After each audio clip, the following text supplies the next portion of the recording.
Hello, hello, lovely people. This is Coach Adrian again here live to provide you with a little bit of boost, a little bit of love, and some guidance on what you can do to take control of your love life. I usually come on at 12 p.m. Eastern live. I had a team meeting, so this pushed me back a little bit. Really sorry about that. But I'm happy that you're on here because I'm going to share tips for you to know when it is time for you to let go. And the title of this video is actually going to be This is when you know your relationship is over for good. So, as always, please, this is meant to be a live space where we are interacting. So, hello to Mary, hello to Debjit, hello to Mello, hello to CW Wings and Nadine Samuels and Marco and Victoria. Thank you guys for being live with me today. So, just before we get started, just as a note, these lives moving forward, they're going to happen weekly. As you know, all of our team members are starting to do lives to be closer to you guys. And it's going to be moving from our Love Advice TV channel to our Happily Committed channel moving forward. So if you want to see me live, it's going to be every Tuesday on Happily Committed on our YouTube channel. And you can also find it on our Facebook group, Happily Committed.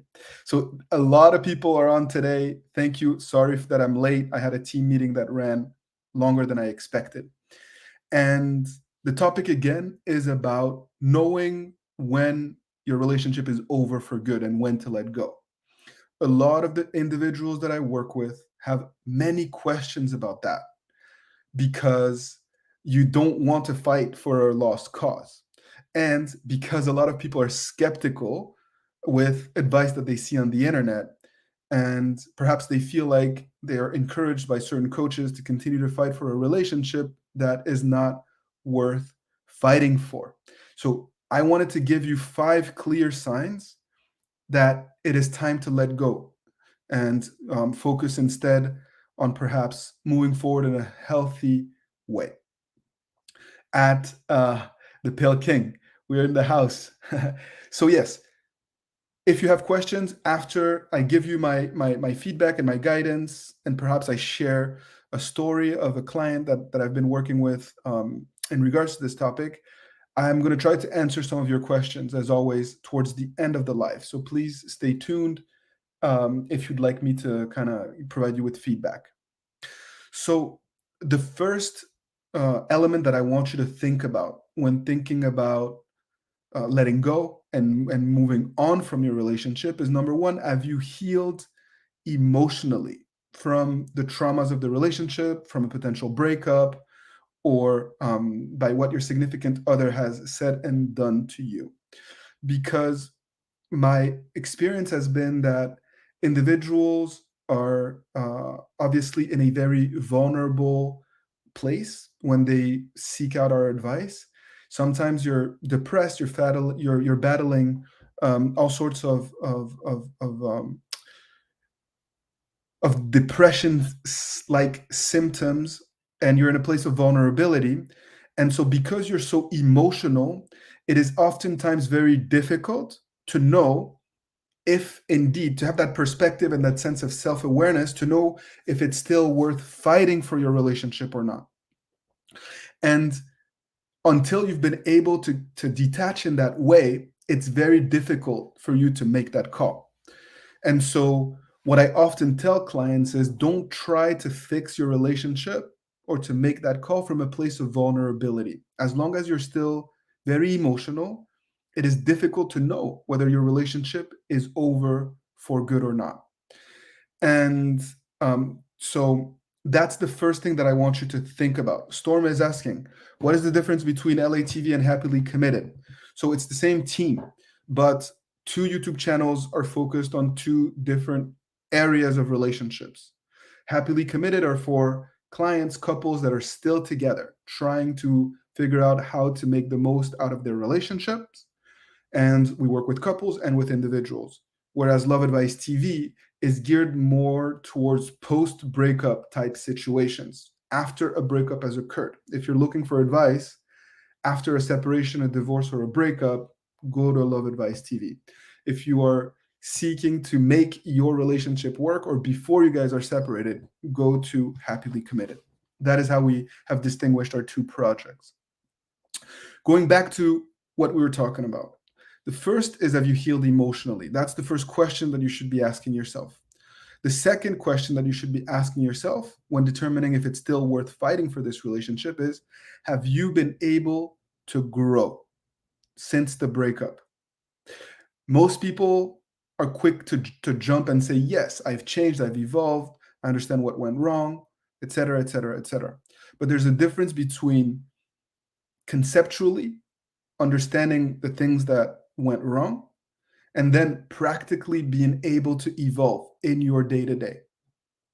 And that's the sign that you should be kind of looking for, not just, in theory, having understood what went wrong in the relationship and why, but actually having developed new habits as a result of the separation and that work of personal transformation. If you have not been able to grow yet, if you feel like you're still the same person that you were towards the end of the relationship, then it's impossible for you to know whether you should let it go and move on or if you should continue to fight for the relationship. In essence, this is a prerequisite to being able to maximize your chances of making it work. So that is the second question that you should be asking yourself. Have I been able to grow sustainably and significantly since the end of the relationship? The third question that is important for you to think about is, have you given it time? Have you given this process time? Because you're in such a vulnerable mindset, you usually want to fix it right away. And in some cases, you need to give it time for your partner to be able to evolve as well. Even if you've made mistakes and you're very conscious of the mistakes that you've made, if you don't, the truth of it is that your partner was not perfect either. It takes two to tango, and they also have to learn and to grow from the relationship, right? And if you have not given them time to grow, it's very difficult to create a new and improved relationship. Because ultimately, if you don't give it time, you're still in the previous dynamic. You're still, in essence, putting a band-aid on the previous dynamic, or it is a continuation of the old, right? So that is key. Giving it time for yourself to heal so that you can be in the right place, but at the same time, giving your partner time to be able to understand the consequences of their decision, of their actions, right? That is essential. And if you don't give it time, and it varies for every relationship, really, because ultimately, based on the dynamics of how long you were together, what the breakup process was like if you are separated, or the types of mistakes that happened towards the end of the relationship before you felt like things were kind of spiraling out of control, there's many factors that determine how much time you need to give this process. And until and unless I know the intricacies of your situation and I ask you targeted questions that I've been able to develop over many years, it's very difficult for me to tell you this is how long you need to give it. There's no one size fit all. Every relationship is unique. And so the details of your breakup recovery will slightly vary. But there are some overarching themes that apply to everyone. And this is an example of the 5 clear signs that I'm talking to you today when determining if your relationship is over for good or if you should still be fighting the good fight. That's what we're talking about today. The fourth question that I want to talk about is, does it feel like you've done everything possible to fix this relationship?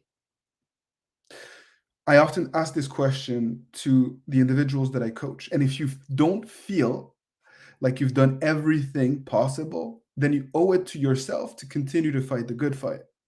Because ultimately, it's about having no regrets. if you lay it all on the line and you approach this the right way and you've gone through this process of personal transformation and you've restored a healthy boundary and your significant other is still not evolving and you've given them time, then okay, move forward.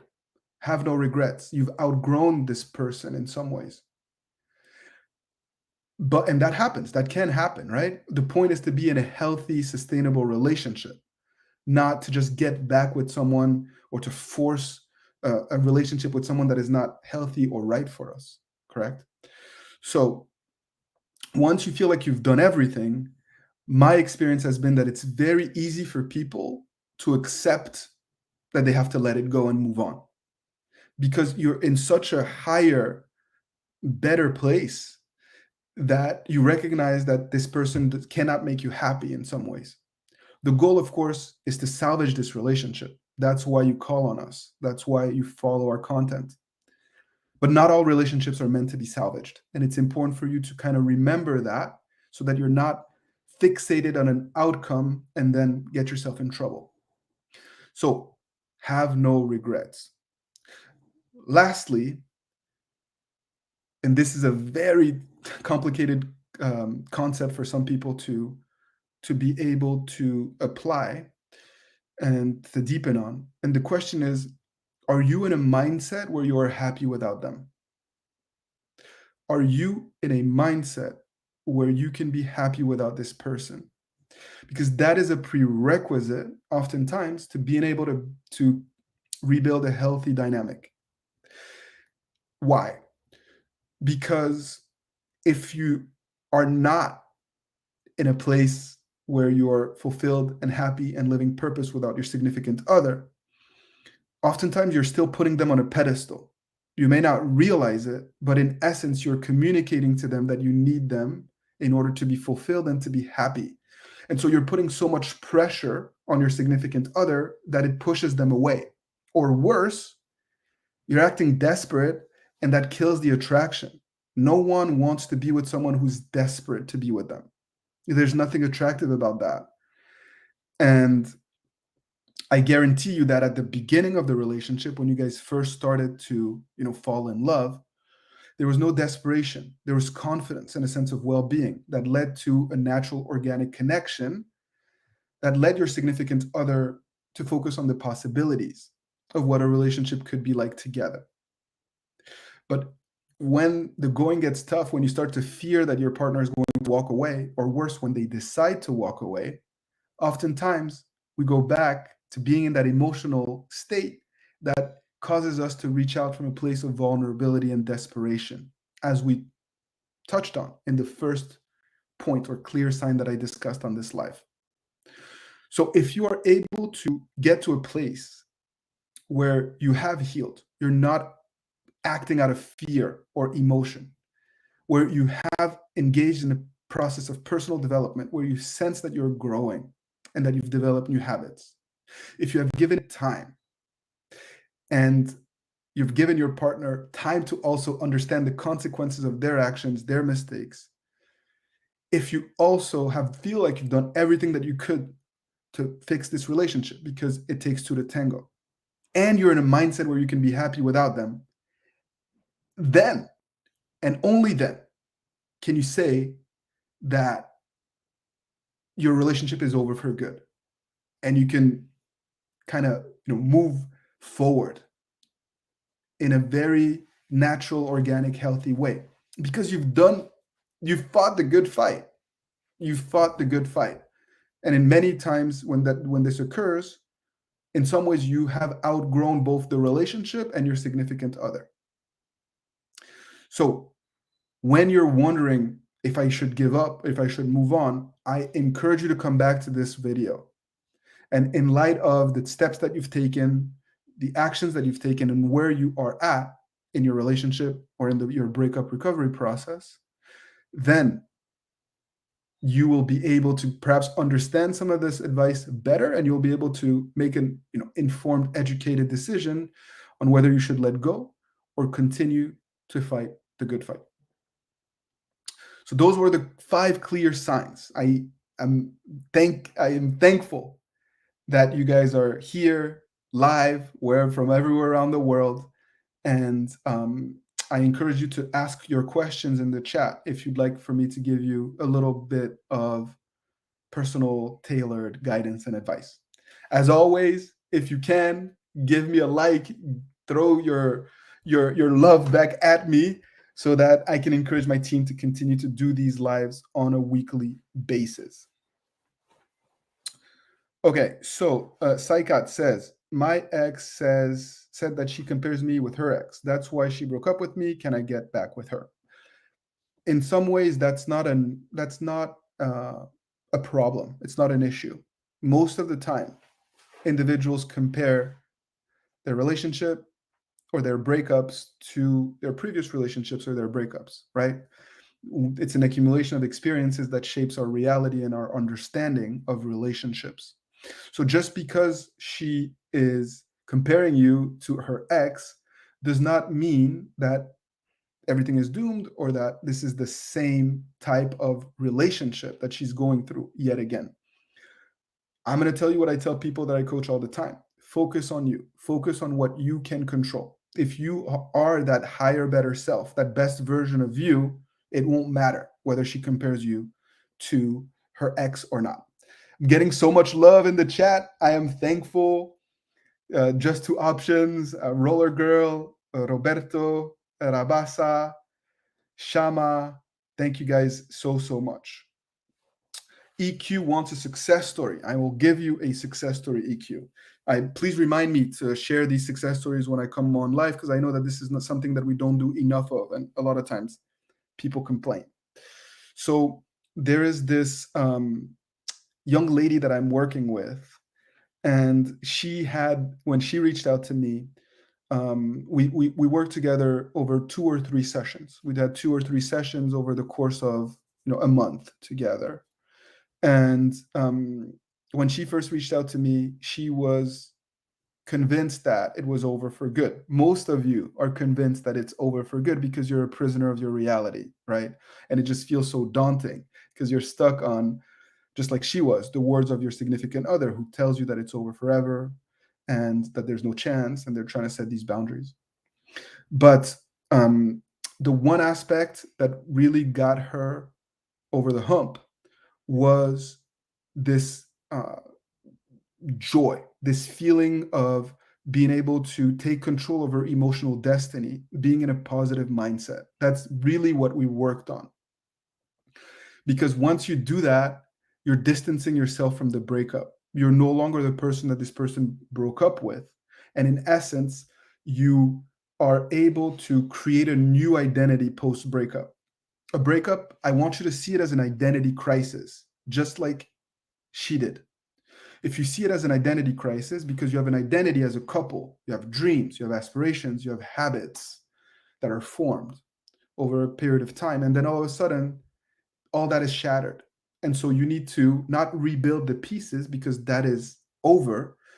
You need to create a new identity on your own with dreams and a social circle and serving others, being turned towards others, not towards your fears, your insecurities, your vulnerabilities, but really turning yourself towards others. And that's what she did. And as a result of that, she was able to, breathe and regain confidence and a sense of self-esteem and self-worth. And when he saw that, even though he had already started dating other people and he basically was emotionally cheating with her during the relationship and acted like he didn't care about her, when she started to blossom without him, it drove him nuts. Really, it drove him crazy. And he started to be jealous and possessive and express his love to her. And that's how she was able to quickly turn things around, even though she felt that all hope was lost. That's the success story of the day. Jody says, fake profiles, reaching out. My head is a mess. Don't know who I've been talking to. She's making accounts and making out she's another person too. She kept that going for 3 weeks now. So when someone creates fake profiles, fake accounts, that is a sign that they're not in a healthy place and they're seeking your attention, your validation, and they're afraid of losing you, which is a good thing. So again, don't focus on what they're doing, focus on what you can control and create a sane environment where you can heal, flourish, grow, and rebuild new habits, healthy habits. So don't focus on fake profiles, and please do not create fake profiles of your own. Many people do this because you're seeking reassurance. And when you act out of fear like this, it's never productive. Even if you get reassurance in the short term, you're setting yourself up for failure and disappointment in the long term. Oddball says, what does it mean when a woman will unblock you to ask you details of your infidelity? If you don't remember them, she gets furious and blocks you and hangs up and not talks to you. So I'm sorry that you're going through this. When you're dealing with cheating and infidelity, it's tough because it's not a love issue, it's a trust and happiness issue. So in essence, what she's doing, Oddball, is that she's trying to set boundaries in order to heal while maintaining a sense of control. But at the same time, she needs answers. She's hurt. She misses you.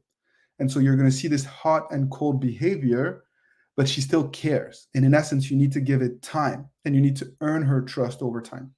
We've created a product, a program on overcoming infidelity that you can do together or as an individual to rebuild your relationship. I highly encourage you that you check that out on our Happily Committed channel. I think that that can really, really help you.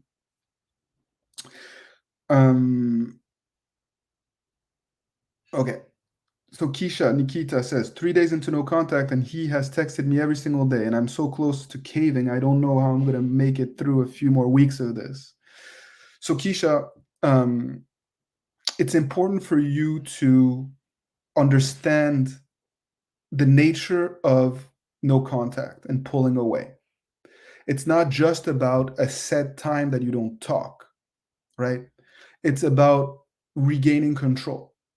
It's about changing the dynamic so that this person is reaching out to you and you're putting them in a dynamic in a situation where they have to fight for you. So depending on what happened in your relationship and the breakup, sometimes just going cold turkey, no contact, no matter what, is not the right thing to do. I don't want to confuse you, but what I'm trying to convey to you is that it's not about not answering and not caving. It's about protecting yourself and being smart and not validating them, showing them that you have standards, you have values, you're not going to excuse certain types of behavior, and that they need to fight for you in order to stay connected. And so that's the essence of the radio silence. It's really thinking, clearly and on your feet about how and when to reconnect when they reach out to you, so that it's not mechanical, but it's an informed engagement with your significant other from a place of strength, so that you can navigate the breakup recovery on your terms, right? That's the essence of it. And if you feel like you need help, I invite you to book a session with any one of my colleagues, and they can really help you deal with this critical period. Lee Cervantes, hello back to you. Thank you for being tuned in. Dorota Sibiga just wrote a farewell letter. Hallelujah. Congratulations to you, Dorota. I hope, Sibiga, I hope that this is coming from a place of well-being and a good place. Okay. So that this leads me to Dorota. I've created a program with my partner, Coach Natalie, on healing and moving forward. I'm going to put that in the chat as well as in the description of this live, so that you have something that you can turn to if you feel like you need more support. Okay. So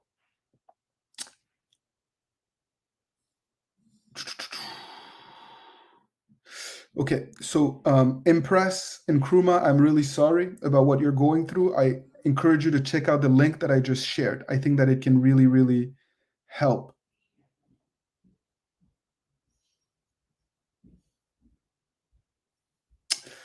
Okay, can a relationship develop out of a friend with benefit situation, or should I just move on? That's a good question. So there are no absolutes. That's one thing that I've learned, is that there are no absolutes. I've seen situations where a friend with benefit situation emerges into a relationship, and I've seen people say date successfully for many years. I've also seen situations where it creates an imbalance, but you should not give up and just move on because your relationship started in that way. People grow, people evolve over time.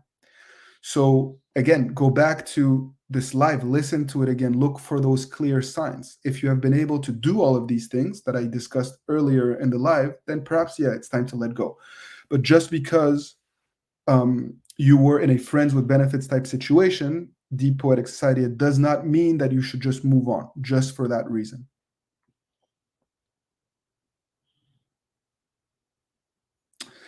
So no pressure. I encourage you to also check out this program that Coach Natalie created. I think is going to really help you make sense of this, especially when you have these feelings of disgust and the fact that you feel like you're stuck and you cannot move past certain things that have happened.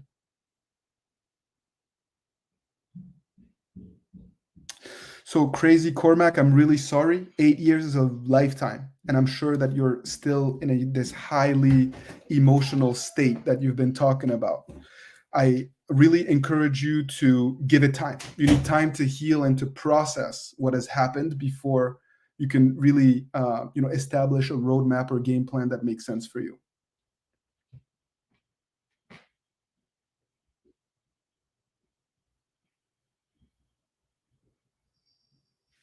Reading the comments, trying to see what I can answer here. Okay, I'm gonna need to actually leave soon because I'm late for my next meeting, but I want to be there for you guys.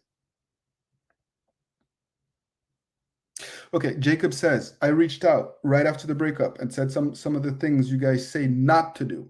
Can I still get her back? It has been a week since the breakup and would love your advice. So Jacob, thank you for following us.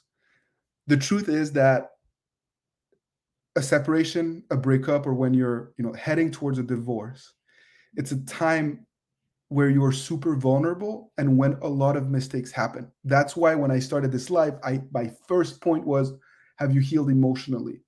Because until you've done that, you are way more likely to make a mistake than to actually put a positive action in place.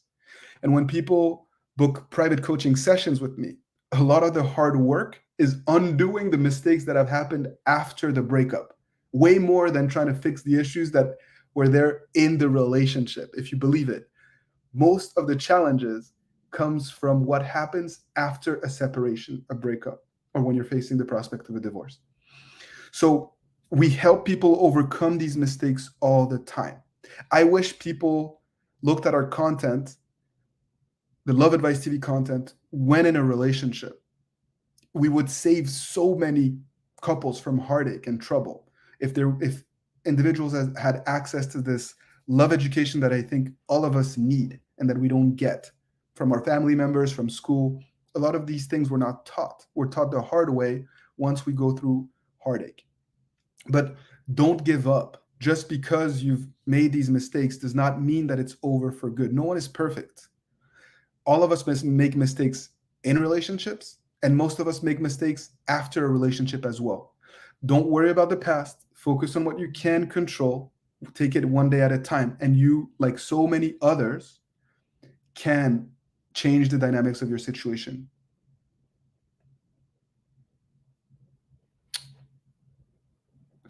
Alisa says, what is the point of an ex calling and hanging up? I'm not sure what the point is, but they're expressing insecurity and fear when they do that. It means that they're still scared, but that they do miss you, right? And perhaps they're trying to make sure that you're still connected to them in some way, shape, or form, that you have not just moved on and forgotten about them.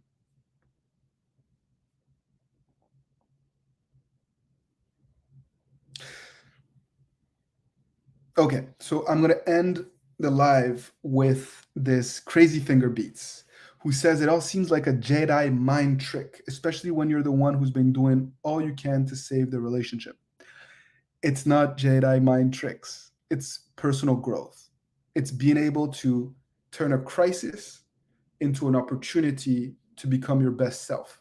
And as a result of that transformation that happens, your significant other can see you and a potential relationship in a new way because you have more to offer because you're not the same person that they thought you were. And there's no tricks, there's no manipulation here. It's the good fight, it's growth, it's offering something new that can enable you to create a healthy relationship with the one you love. I really, really hope that those of you that are following our content understand that there's no manipulation here. It's really about growth and being able to communicate in a healthy way, being more prepared for a potential relationship because you've raised your emotional IQ. That's what we are about, really. And anyone that offers you shortcuts or tricks or pickup artist techniques, I don't believe in those things. I think that you're shooting yourself in the foot.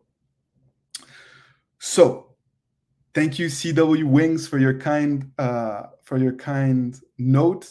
I am grateful for you guys. You give us purpose, and I'm so proud of this community that we've built of people who are fighting the good fight.